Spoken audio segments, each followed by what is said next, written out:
Boa tarde, vamos para a nossa análise sistêmica. Hoje é dia de análise, vou esperar um pouquinho vocês irem entrando para a gente começar a nossa análise de hoje, nesse inverno frio que está aqui em São Paulo. Deixa eu entrar aqui para eu já separar a história. Enquanto eu espero um pouquinho vocês entrarem. Tô usando todos os cachecols que eu tenho, porque aproveitando, né, que tá frio. Só nessa época do ano que a gente consegue, né, usar, mesmo dentro de casa que tá um gelo. Vou separar aqui a história pra gente começar a nossa análise, então, de hoje. Pra quem tá assistindo gravado, pra quem é a primeira vez que está aqui, toda quinta-feira, ou na maioria das quintas-feiras, eu trago uma análise de uma história. Terça-feira é o dia que eu abro para que vocês enviem essa história.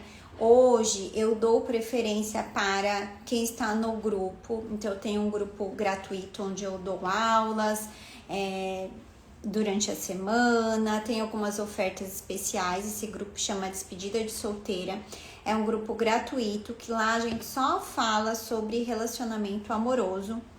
E toda terça-feira eu estou abrindo lá a oportunidade das meninas mandarem a história delas. E aí na quinta-feira eu trago essa análise aqui para todos.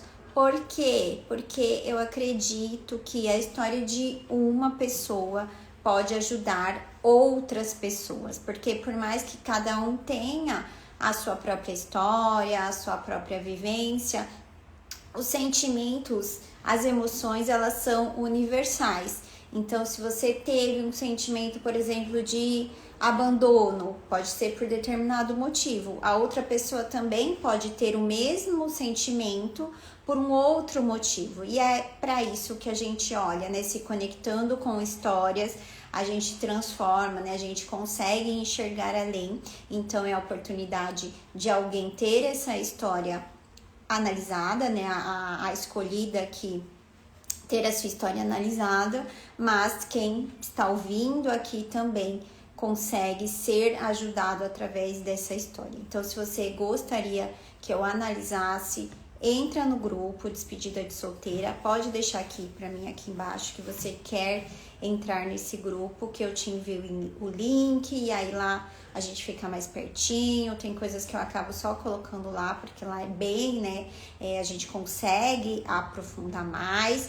Toda segunda-feira eu dou uma aula lá, que é uma aula no Meet, que a gente consegue trocar, fazer exercícios, se aprofundar, ainda mais realmente para quem tem interesse em olhar para os relacionamentos de uma nova forma, ter relações melhor, conseguir se relacionar de uma forma mais leve, né, mais fluida. Então, esse aqui é o meu objetivo.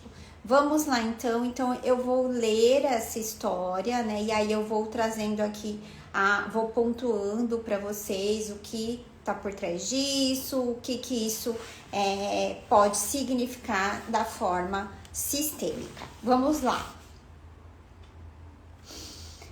O que mais tem me incomodado atualmente é estar gostando de alguém que não sente o mesmo por mim. Ela foi sincera ao dizer que me vê apenas como como amiga e que é heterossexual. Eu tenho 36 anos, já vivi alguns relacionamentos longos de até 4 anos, mas eu nunca me casei e não tenho filhos. A maioria dessas relações terminou por conta de traições. Uma delas em especial me marcou profundamente. Tentei seguir em frente após descobrir a infidelidade, mas não consegui.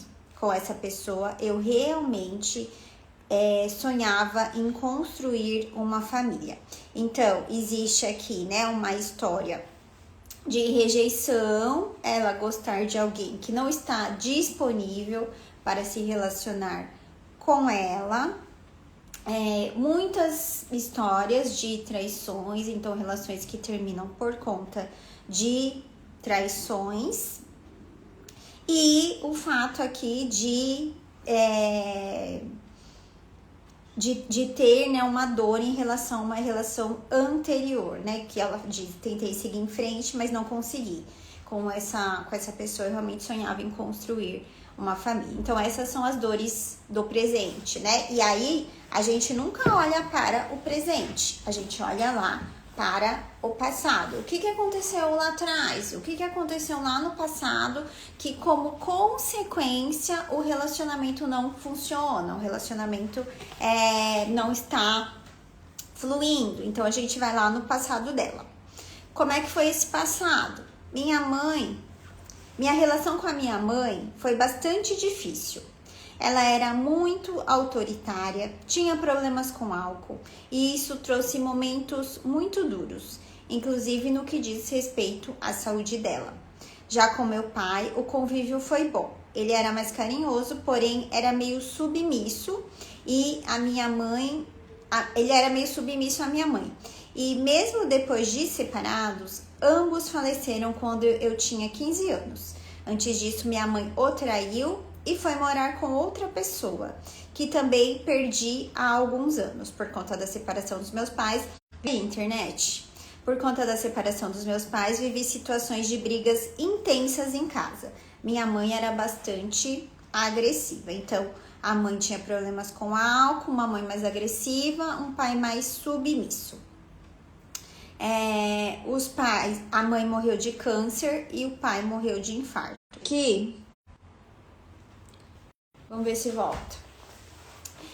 Então, depois que os pais morreram, ela tinha 15 anos, ela ficou com o padrasto. E o pai terminou o primeiro casamento para morar com a mãe dela. Bom, então veja, né? Primeiro vamos lá, com essas histórias, vamos começar pela dor, que é as histórias de traições. Perceba que existe um padrão de repetição aí dentro dessa história. O pai primeiro larga, né, termina ou um primeiro casamento para morar com a mãe dela. Deixa eu ver, tá entrando notificação. Então, a vida dela começa dentro de vamos considerar de um triângulo. Então, o pai termina um casamento para ficar com a mãe dela e a vida começa desse lugar.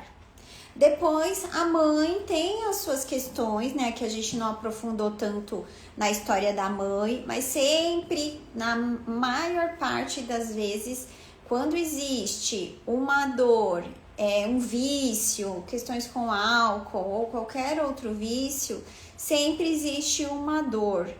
Muito, na maioria das vezes, uma dor relacionada ao masculino.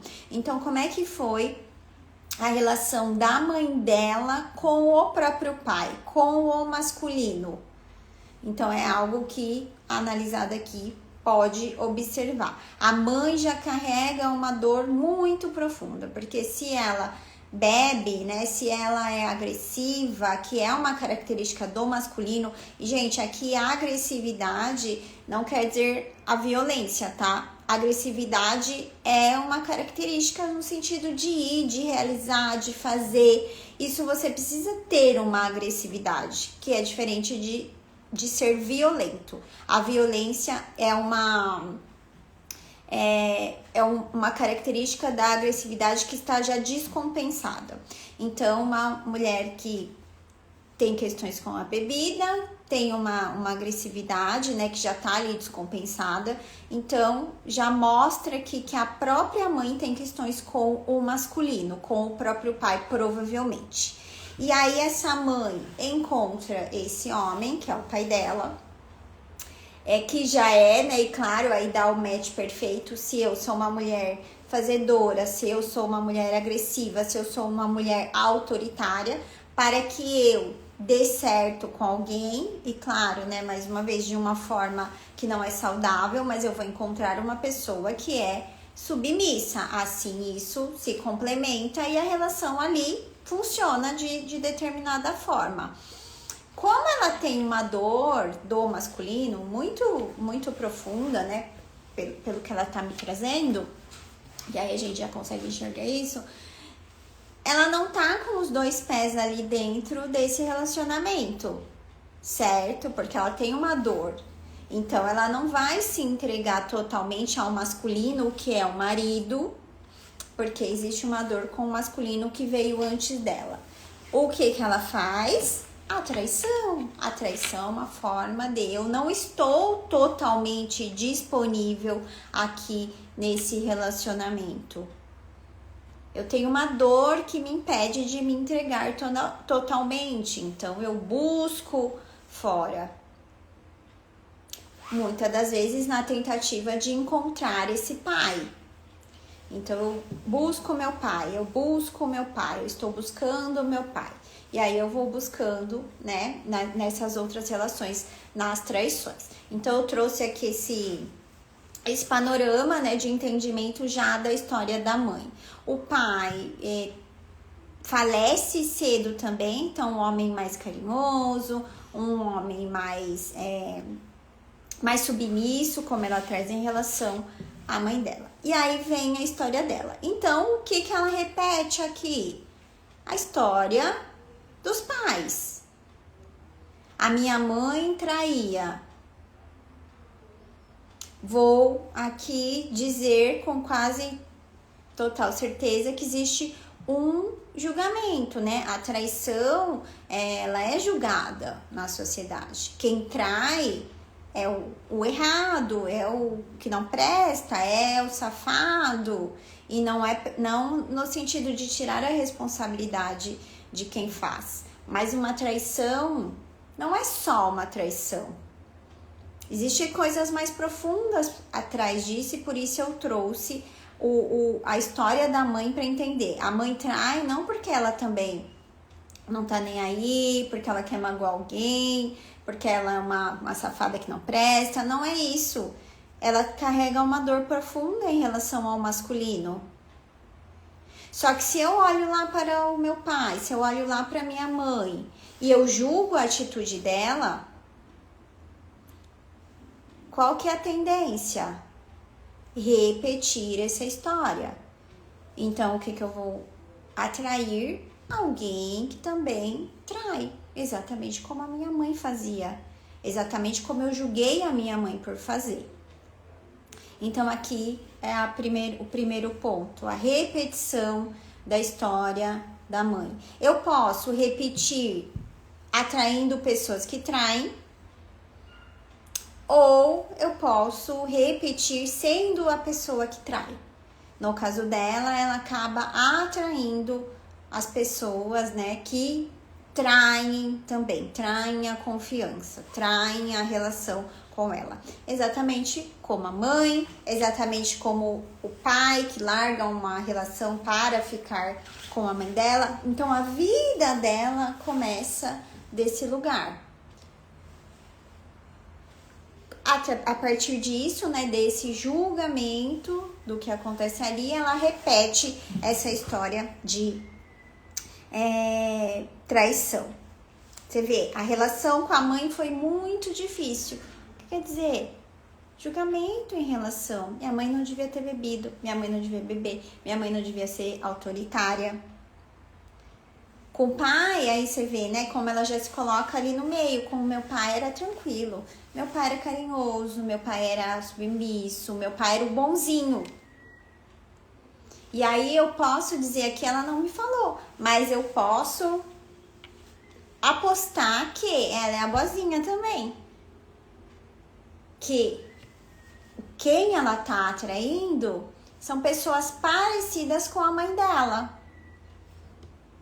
E ela fica ali no lugar do pai. Porque o meu pai é o certo.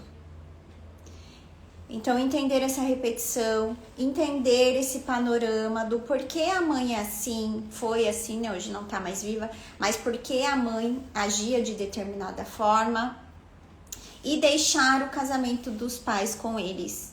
Depois, né, eles se separaram, ela foi morar com o padrasto, os pais faleceram. Então, olhar, mesmo que eles não estejam mais aqui, o casamento de vocês é de vocês. E mesmo na dor, mesmo no vício, mesmo nas traições, mesmo do jeito que foi, a minha vida tá aqui graças a essa história, graças a esse encontro. O resto eu deixo vocês com vocês. E aí o segundo ponto, né? Então o primeiro é esse. O que tem incomodado ela, a maioria das relações terminou, né? Com traições. E o que encontrar alguém que não está disponível. Então gostar de alguém que ela falou assim, estou gostando de alguém que não sente o mesmo por mim. E isso, se interessar por alguém que não está interessado, claro, pode acontecer? Pode, mas tudo bem, olha, as pessoas têm direito de não estar afim, de não estar interessada, assim como nós também temos o direito de, não é a pessoa que eu quero, não tô afim, não gosto, enfim, não quero. A gente tem esse direito. O problema é ficar presa nisso. Olha, eu estou sofrendo por causa disso, eu não consigo esquecer essa pessoa não me quer, mas eu quero ela. Aí é sair do real e entrar num lugar de drama. Então, por que eu estou escolhendo alguém que já disse que não quer ficar comigo? E aí a gente vai entrar no quê? Na dor dessa criança, dessa menina. Então imagina uma adolescente que muito nova perde o pai, perde a mãe, fica sozinha, se sente sozinha. E a gente pode se sentir rejeitada ou abandonada pela morte de alguém. No caso dela, né, pode ter uma raiva, uma dor inconsciente de minha mãe escolheu o destino dela. Ela bebia. Ela tinha as dores dela. Então é culpa dela. Eu tô sozinha por conta dela. Eu tô sozinha porque ela escolheu, né, o álcool, ela escolheu a bebida e não eu. Principalmente nessa idade, adolescente, né, 15 anos, é quando tá começando a criar os novos vínculos, começando a se relacionar. E as relações começam no meio de uma dor, de perda.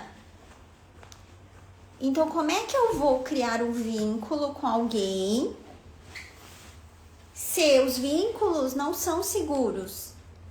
Se eu tô sozinha, se o meu pai não tá aqui, se a minha mãe não tá aqui, se eu não tenho mais ninguém, eu não tenho a base. E claro que a gente tem, tá? Porque os nossos pais moram na gente, mesmo que a gente não tenha convivência, mesmo que eles já tenham falecido. Eu tô trazendo aqui como essa pessoa que não tem ainda ainda tá num lugar de inconsciência, né? Que não tá consciente, percebe e vive isso. Então, como é que eu vou me entregar? Como é que eu vou encontrar alguém que está disponível? Como é que eu vou criar um vínculo se lá atrás os meus vínculos não foram seguros? Se esse vínculo se foi. Então, esses são os dois pontos aqui importantes para a nossa analisada. E se você tem uma história parecida, se você se identificou, também levar em consideração. Histórias repetidas, o julgamento em relação à mãe, que faz com que ela atraia pessoas parecidas com a mãe, e a perda desses pais num momento muito cedo, né, num momento de que a segurança para, né, criar novos vínculos é essencial. Quando a gente é adolescente, né, é quando a gente vai criando novos vínculos, sai daquele vínculo pai, mãe, família, e aí começam os amigos, começam os primeiros relacionamentos, então eu vou buscando outros vínculos seguros para eu me desenvolver. Só que se eu tenho lá uma dor, se esse vínculo não foi seguro para mim, se esse vínculo se desfez, eu vou ter muita dificuldade de criar um novo vínculo, porque eu tenho medo que isso se repita e eu vou ficar sozinha. Então, é mais fácil eu nem me envolver. Então, quem que vai chamar minha atenção? Quem não tá disponível lá pra mim.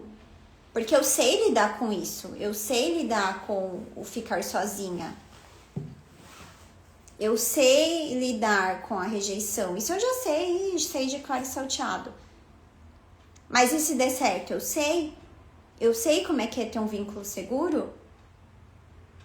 E a nossa mente, ela quer proteger a gente. Então, se ela conhece já uma situação, ela vai repetir aquela situação porque ali tá seguro, mesmo que seja ruim. E como é que muda isso? Consciência. É deixar a mãe com a história dela, deixar com ela o que é dela e entender que você não está sozinha, porque você é feita dessa mãe, você é feita do seu pai, você está preenchida dessas pessoas e que é seguro agora ter vínculo. E que essa pessoa não vai te rejeitar, ela não vai te abandonar. E que mesmo que os seus pais não tenham ficado, isso não é sobre você. É sobre a história deles, a culpa não é sua. É sobre eles. Boa tarde, Laís, Paulinho, boa tarde. Tudo bem? Então, é isso. Eu vou tirar uma cartinha para finalizar a análise de hoje. A constelação eu sempre fecho assim também. Quando a gente termina a constelação, eu gosto de tirar uma cartinha para levar uma mensagem final. Depois você assiste por inteira, tá, Laís? Que aí vai ficar salva lá no feed. E aí você assiste com calma. Que linda. A cartinha saiu assim. Eu farei algo de bom com isso. E essa é a maior honra que a gente faz pela nossa família, pelos nossos pais, pelas histórias deles, pela nossa própria história. Eu adoro, eu amo essa frase que diz, que eu digo, a nossa história é a nossa força. E a nossa maior força é tudo que a gente viveu, entendendo que a gente só é quem a gente é, porque a gente viveu exatamente aquela história. A história difícil, a história de dor, e que mesmo que tenha sido muito difícil, e eu sei que foi, você sobreviveu e você tá aqui. Então faça algo de muito bom com essa história. Viva o relacionamento que você quer viver, se permita amar, se permita ser amada, se permita abrir o seu coração de verdade. Sua mãe, seu pai, pode ser que eles não tenham realmente podido amar verdadeiramente, abrir o coração porque eles tinham dores muito profundas. Mas você pode fazer isso. Você pode fazer isso por você e por eles. Então, faça algo de bom com isso. Faça algo de bom com tudo que você viveu até aqui. Tá bom? Então vamos finalizar aqui. Como eu falei, toda terça estou abrindo. Eu tenho umas histórias em a ver, então por isso que essa semana eu não abri. Mas nas próximas semanas vou abrir de novo lá para vocês enviarem a história. Se você não tá no grupo, entra no grupo, manda direct para mim dizendo que você quer entrar. Lá no link da bio também tem o link para você entrar direto lá no grupo Despedida de Solteira. Lá a gente conversa, lá eu abro para vocês enviarem a história de vocês para fazer essa análise aqui na quinta-feira. Tá bom? Um beijo e até!